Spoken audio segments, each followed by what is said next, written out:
Yes, I Woodrow ঠিক আছে। শাহবাগ স্কোয়ারে বক্তৃতা দিয়ে পার্লামেন্টে বক্তৃতা দিয়ে এক কথা না। প্রথম কথা হচ্ছে নির্ধারিত আমি কাউকে উদ্দেশ্য করে বলি নাই। আমি কাউকে বললেন আমি তো আপনারা কথা বলার সময় কথা বলি নাই। মাননীয় স্পিকার, আমি আপনার শেল্টার চাচ্ছি। মাননীয় বিরোধী দলীয় সদস্যবৃন্দ, আপনারা অনুগ্রহ করে স্বরাষ্ট্রমন্ত্রীর বক্তব্য শুনবেন।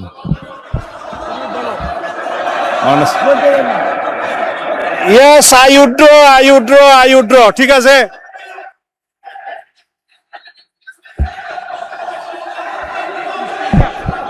মাননীয় স্পিকার, অনুগ্রহ করে বসুন, স্বরাষ্ট্রমন্ত্রীর বক্তব্য শুনুন। মাননীয় স্পিকার, মাননীয় সদস্যবৃন্দ, অপেক্ষা করুন।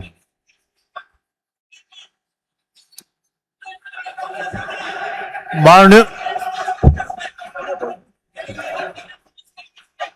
এক মিনিট, বসুন। মাননীয় সদস্যবৃন্দ বসুন।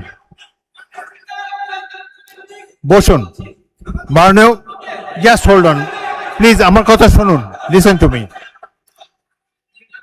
মাননীয় সদস্যবৃন্দ, বলো।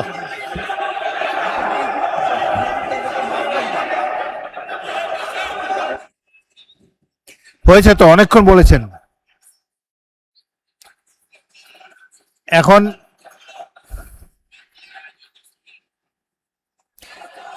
আপনারা অনুগ্রহ করে বসুন, অনুগ্রহ করে নিজের আসনে বসুন।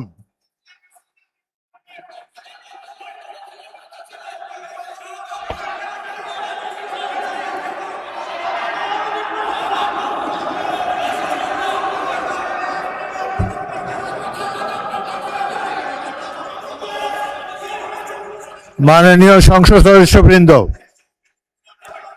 আপনারা অনুগ্রহ করে বসুন। অনুগ্রহ করে নিজ নিজ আসনে বসুন। কথা বলার তো অনেক সুযোগ আপনাদেরকে দিচ্ছি, এইভাবে ঢালাও না বলে মাইকে বললে তো সবাই শুনতে পায়। আপনাদেরকে সুযোগ দেওয়া হবে, যখন সুযোগ পাবেন মাইকে বলবেন। আরেকটি কথা আমি বলতে চাই, যেখানে আপনাদের বিরোধী দলের চিফ হুইপ দাঁড়িয়েছে, সামনের সারির সদস্যবৃন্দ দাঁড়িয়েছে, তখন অনুগ্রহ করে পিছনের সারি থেকে বক্তব্য দেবেন না। আপনাদের নেতারা কি বলে সেটা শোনার চেষ্টা করবেন। একটু ধৈর্য ধরে অপেক্ষা করুন, প্রচুর সুযোগ আছে আপনাদের জন্য। এই সংসদে বক্তব্য দেওয়ার প্রচুর সুযোগ আছে, আপনারা নিশ্চয়ই লক্ষ্য করেছেন। এটা তো আওয়ামী লীগের আমল না, এখানে আপনারা ইচ্ছা মতো সরকারকে ক্রিটিসাইজ করতে পারছেন। আরেকটি,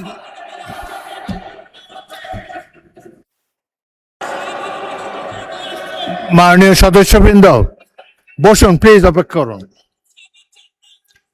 বসুন।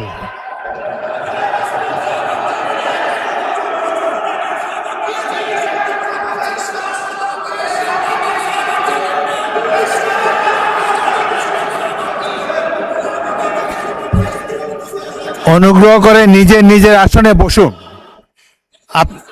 আপনাদেরকে বারবার অনুরোধ করছি, আপনাদেরকে স্পিকারের আসন থেকে বারবার অনুরোধ করা হচ্ছে, অনুগ্রহ করে বসুন। আপনাদের তো উত্তর দেওয়ার সুযোগ পাবেন।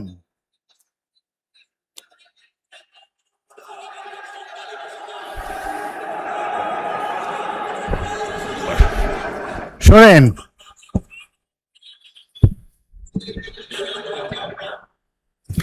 আপনারা স্বরাষ্ট্রমন্ত্রীর উত্তর শুনুন, তারপর যদি প্রয়োজন হয় আপনারা বলতে পারবেন।